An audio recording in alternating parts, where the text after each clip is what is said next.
It's time for good energy, and I'm Dr. Julie, and welcome to Bodyful Day 193.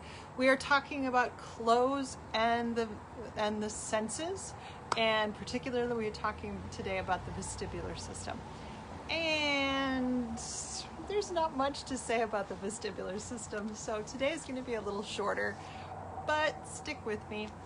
All right, let's start with the basics. Take a deep breath in and release. On this next deep breath in, expand in the belly, expand in the chest, expand through the top of the head, and as you do that, your tail will tuck. Deep breath in and release. And since we're talking about clothes, of course, think about breathing into your clothes.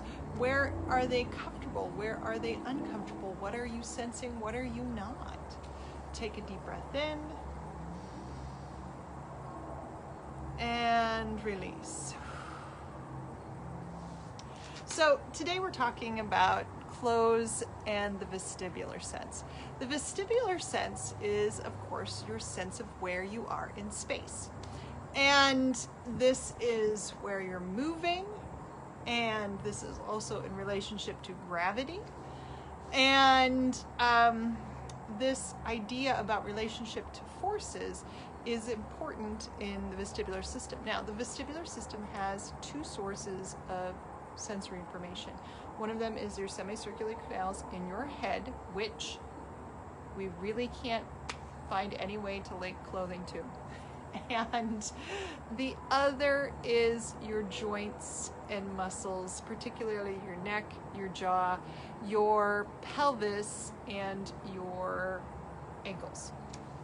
So one way to think about this from a vestibular sense is any clothing that alters your perception of your sensory information from any of those joint locations will alter your vestibular sense. So wearing a tie, all right?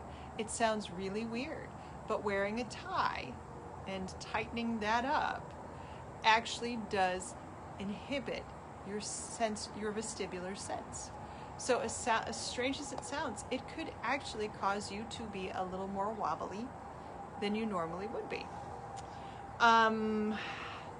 Wearing tight boots around your ankles can also cause altered sense of the muscles and joints in those ankles, which then therefore cause altered sense of where you are in relationship to gravity. Now, when I think about clothing in the vestibular sense, I also think about corsets and really tight dresses and heavy clothes that pull down the whole system and add additional force, additional gravity, or squish that cause you to pass out. So heavy clothes have a tendency to weigh you down, and eventually the system just shuts down and you go. Corsets, they involved fainting couches for a reason. Corsets would cut off the blood flow to and from the heart. So you have your heart, you've got your descending aorta, which has to go through this now condensed, crushed space. And in doing so, you lose connection with your legs, but also because of that, the blood flow that gets to your head, because you lose blood down below the corset, it just stays there, it doesn't come back up, or at least at the rate it's supposed to, then the rate at which it's supposed to reoxygenate and go back up into your head is reduced, and you faint. So tight clothes in any place around the waist particularly, but in the neck, on the ankles, in the hips and pelvis, can cause changes in the vestibular system, whether it be because of blood flow, just not getting enough information up into those semicircular canals and the brain part that does the vestibular sensing, or because you've altered the sensory information of these primary locations. Now, can I connect clothes in the vestibular system any other way? Nope, that's all I got for you today. So stay tuned. We've got 2 more days left of this, and we're going to jump into our next topic. So I'm trying to see if I have, we've done hearing, taste, kinesthetic, smell, vestibular. So that means we've got sight or the sense of vision, and we also have, what am I missing?